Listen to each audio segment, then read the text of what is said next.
All righty, the time is 10:20 on April 16th, and I'd like to call the Jobs Committee to order. Clerk, please call roll. Weber, Present. Ford, Here. Davist, Iqbal, Iqbal present. Gopi. Gopi is present. Thank you. Lewis, Molina, Molina present. Jepro, Pira. We have a quorum. First of all, I'd like an approval for the minutes of March 11th of 2021. Mr. Ford will move. Can I have a second? Iqbal seconds. Iqbal seconds. Roll call, please, on approval. Davist, Iqbal, Yes. Gopi, Lewis. Yes. Thank you. Lewis, Molina. Molina, yes. All right. Ford. Minutes are approved. Moving right along, we have Maria Gonzalez here. She's going to present the OCR financials. Hello, Maria. Hello, good morning, everyone. Thank you. We are hitting the last stretch of the program year. We have about 2.5 months left before the end of the program year. In your packet on page 3 starts the WIOA 19 expenditure report. If you note towards the bottom half, we have a line item for COVID. Last summer, the state of Illinois allowed us to pull monies from our other funding streams to hit the admin lines so that if there were any COVID expenses within the program, we were able to use that line. It has been determined that we will not be fully expending that amount. So what we have to do is we have to go back to the state of Illinois and reclass those funds back. We have now until June 30th to spend that remaining $200,000 within the youth, adult, and dislocated funding streams. We are working to prepare the modification that will go towards to the Workforce Development Board next week for approval. And then it's kind of like, all right, full speed ahead to make sure that we spend down those funds. Page 4 through 6 is just the detail of the various line items that hit the general ledger for our expenditures. Page 7 is the WIOA 20 expenditure report. This grant ends June 30th of 2022. Our grants, our WIOA formula grants run on a 2-year cycle. For this ending of this first year, we have a couple of benchmarks that we are required to meet. The 80% obligation, meaning that we are accounting for 80% of those funds. We have 80% of those funds spoken for, in other words. The state tracks us throughout the course of the year on a monthly basis, and through the end of this reporting cycle of February 28th, we should have been at 53% and we are falling short. So you can see that in the bottom half where it says financial benchmarks, the obligation piece for adult, we're at 43, dislocated workers 45. Youth, we're doing okay, and that's mainly because of the subrecipient youth contracts that we have out there. Recently, there was an RFP process that was put out for additional adult and dislocated services. Once that information is complete and routed for the various approvals within the Workforce Development Board and the county, we'll know the financial impact that will have.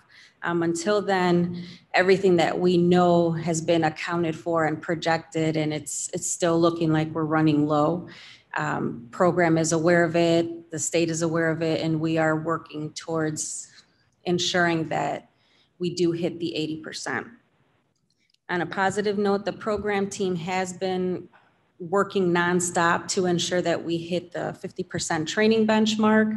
At the end of the February reporting, we were at 56%. So that continues to increase. And I mean, I just got to commend the team, because considering that they're not really seeing people in the office, I mean, they've really worked outside of the box to ensure that the people that are in need are being attended to and serviced, and we're, helping them out as much as we possibly can.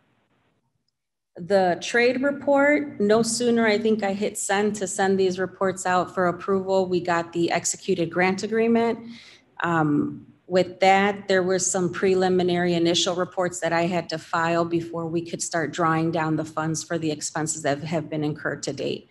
All of that has been taken care of. Now things are just running normally. So then with our next meeting, you'll start to see the trade financial report. And lastly, the statewide rapid response grant, that was the rapid response funds that the state awarded us for the application process that businesses had to go through.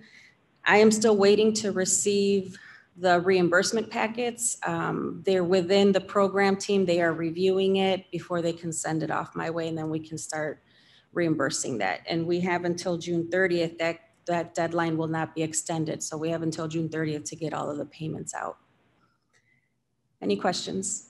It's not a direct question to you, but I had asked Director Berger to give us an updated report on jobs and the programs and stuff like that. And he did send us out this morning an updated report. He was going to present, but he's feeling under the weather. I do know that, you know, the additional service contracts that we're trying to get will make a big difference in achieving our benchmarks. And I can tell you from talking with other workforce development boards in different parts of the state, they're having difficulty hitting some numbers just based on the current, you know, climate that we're in. So obviously, you know, this year has been a big transition year as far as how we reach out to people. It's been more outreaching than people showing up. You got to go and go get them. So I know it has been difficult, and obviously, you know, we're going to keep striving to hit these benchmarks,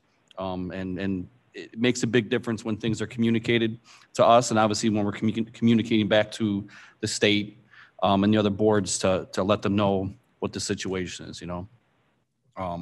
Does anybody in the room or on the phone have any questions in regards to financials? No. Seeing no questions. One. Go ahead, Mr. Ford. Yes, yeah, I appreciate the efforts been put forth this season with everything happening. It would like to be able to have a chance to see how we can get a chance to get more youth programs or adult programs involved, so we can add to it instead of having to subtract from it. And, you know, anything we can do to help out, please just let us know. Yeah, I appreciate that. Definitely, you know, if people approach you within the county or you know, businesses or you know, people that want to, you know, at least get in a position to be able to have a program, by all means, you know, reach out, communicate with the board members, communicate with with Scott Berger, the director, and then try to get more programs onboarded, I think is the key, you know, and they need to be diverse too. So that would be, that'd be great. Comments by co-chair, for me, some of you have heard, I had a local election that I won. So this will, you know, it's not official until the 20th, but this will probably be my last jobs committee meeting. I've made a lot of friends and I'll still stay in contact with everybody. I'm not leaving politics. I'm just going to a different level. So I think it'll actually benefit more of us. The more of us that spread out, I think the better it is for all of us at the county, city, state, whatever. So I just want to say, you know, thank you for everyone for your time and respect since I've been doing this, and it's been a pleasure meeting all of you. Do you have any comments, Mr. Ford? Yes, I'm just going to say that I cheer you on in your new venture. We are going to miss you. I mean, me and you pretty clicked right away on seeing a lot of things in the same vision, but even with different ideas. It's been a pleasure working with you. So I look forward to staying in touch and see how we can branch out even further, because it's all about Kane County. That's right. That's right. Well, I appreciate that, Mr. Ford. Thank you very much. Any questions or comments or anything else? Yes, Mr. Chairman. Yes, Mr. Iqbal. Yes. Yes, I want to thank you. First of all, I congratulate you on your new win. And certainly we will be in touch and we'll keep in touch. I appreciate the service we did in last 2 years. I appreciate your hard work. Thank you. Thank you, Mo. I appreciate that. All righty. Moving along, we'll head over to the Jobs Committee priorities. We have Mr. Van Kerkhoff or Chris. I don't care who, you guys can talk in anywhere you want. Sure, mine's real short, just to update that I'm continuing to be involved with the other counties and the other organizations in the region that are looking at a sort of our overall regional recovery. CMAP and Chicago are heading up that effort. And our last meeting was a joint meeting with the economic development and tourism subgroups. So there's a lot of conversation, a lot of work. I don't have anything real tangible to report other than I think people are looking at what opportunities might be coming out of the American Rescue Plan funding to move something ahead on a regional basis. So we're continuing to be connected and involved with that. And then with that, I'll turn it over to Chris. He's got some more items for you this morning. Thank you very much, Mr. Van Kerkhoff. Go ahead, Chris. Thank you. Yeah, I just have a couple items I want to talk about today. It's been a busy month for us behind the scenes. So just first off, unemployment. If you haven't seen it already, today on Kane County Connects, Rick Nagel put together a great article for some information from the Illinois Department of Employment Security talking about a little bit of a dip in the state unemployment. So we're down to 7.1% at the state level. We're seeing an increase at the state level, mostly in leisure and hospitality, construction, and professional and business services. I think everyone really needs to be optimistic about the leisure and hospitality growth that we've been seeing, because that was pretty much one of the hardest hit during the pandemic. So it's a great article, and I'd like to thank Rick for sharing that with everyone. Kane County, we're a little bit behind in terms of reporting. So in February, our number is 7%. So I expect if we match the states to be around somewhere around 6.7, 6.8%. So we're moving slowly but surely down, getting back to pre-pandemic levels. So that's good news, just to keep an eye out for those reports. I can't speak to what I'm seeing, but the state is continuing to share requests for information reports out to business and government partners to help businesses with site selection. We are continuing to receive those on a regular basis. I'm getting about one per week still. Because of the confidentiality of those, I cannot share any more information about what they're looking for. But what I can say is we are keeping in touch with the partners who are involved with this and getting the information they need so that they can put their applications in and make bids for these potential companies looking to bring jobs out to Kane County and to the state of Illinois. So just more good news behind the scenes. In terms of jobs, Waubonsie Community College and Elgin Community College were part of an 18 community college consortium that put together a virtual job fair on April 9th. So they focused on business, healthcare, government, manufacturing, and nonprofit jobs. So we don't have any outcomes yet or any numbers from that, but it's just good to know that they're continuing to keep the employment issues moving forward, as well as doing it virtually. So I'd love to share those numbers once I receive them from the community colleges. Also upcoming from Elgin Community College on April 21st is the ECC and ICAT, which is the Industry Consortium for Advanced Technical Training of Chicago. They're doing an apprenticeship fair. So once it gets more information, we'll be sharing that out. And just it's another manufacturing focused apprenticeship program that we want to encourage those who are interested in apprenticeships to apply for. And then I just wanted to share a little bit of a success story that we had. After our last meeting, Commissioner Molina spoke to me about a constituent who had reached out to her in the city of Aurora, looking for local employees for their manufacturing and distribution. And it's interesting, I had a great chance to meet with them, both locally and from their corporate headquarters, to learn about their needs. And the thing that surprised me the most was that where this company is situated, they're between two train stations. And yet the majority of their workforce comes in from the city of Chicago to Aurora to work at this plant. So their busy season that they explained to me is late spring to midsummer. So they're really looking for warehouse workers and CDL certified drivers. They're union employees and they pay well. So it was a great exercise between me and our partnerships, both internally and externally, to assist them in finding workers. So I really wanted to just make sure I said a thank you to our partners at Invest Aurora, especially Loretta Daly, who's their retention specialist. I got in touch with her and we discussed some things and connected with them and finding some local employees through the city. I also wanted to thank Mary Pagian, our business services manager from our workforce development division. She's always busy, but she got back to me in a timely manner and we got them connected so they can also work with our ways of sharing job postings, both in English and Spanish, to find them the workers locally that they need. And I just wanted to thank Commissioner Molina for reaching out to me with that situation and allowing me to assist. That's what I do and I love doing it. You know, we have a lot of resources here at the county, both locally and the county level that we can share. And it's just about getting that information to me and to our partners and helping them find jobs. So hopefully once everything clears up and I'm given the go ahead to share some more public information, I would just love to share that story, the outcomes of it. And with that, I'd also like to say just thank you, Steve. It's been a pleasure to work with you as one of the co-chairs for the Jobs Committee. And, you know, I wish you continued success as your new position. So thank you. Well, thank you very much. You know, one of the things I'd be interested in knowing is the job fairs at ECC and Wabansie. Obviously, I won't be here next month, but the participation in virtual versus in person. I'm sure they've had prior fairs. I'd be interested to know.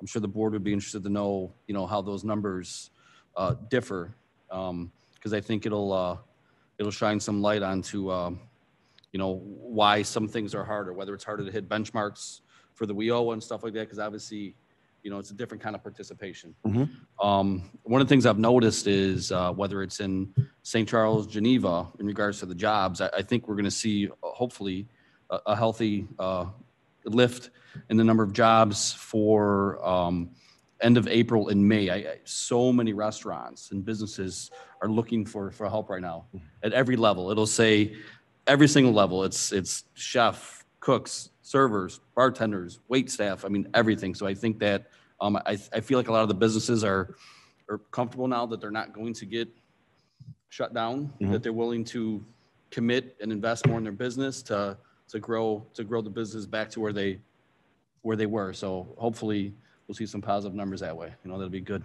I would love to share those outcomes because yeah, it's great to know how much attendance they're getting and how many jobs are coming out of these fairs. And it seems like they're all very antsy to get rolling right away, to take advantage of the season, you know, to make up for some lost ground. So Absolutely. It'll be good. New business. I have no new business to talk about. Next section is public comment. Do we have any people that would like to speak publicly? There's nobody I'm aware of. Anybody on the phone that would like to speak? Commissioner Weber, this is Myrna Molina. If I can just have a moment. Yes, Myrna, go ahead. No public comment. I just wanted to thank you for chairing this committee for the past few years. It's been a pleasure to work alongside you, and you know you will be missed. And you are welcome to come back and bring us some updates on your new position and what the city is doing for the county. And I also like to thank Chris. Thank you for touching base with the individuals that I sent. I think Chris brings a lot of energy and a lot of willingness to really take on these small tasks, and I appreciate that. So that's all I wanted to say. Thank you to both of you. No, that's a great comment. And I think just to touch on that, you know, everyone has different relationships. Everyone has different skill sets. And I think what's most important is always communicating. There's no such thing as over communicating. That way everyone can kind of, you know, work together, network, and, you know, whether it's 2 people that are affected or 100 people, it's all about just trying to work together to, you know, help people out and progress, you know, initiatives and helping out businesses and people within the county. So obviously communication is key. With that being said, can I have a motion to place the reports on file?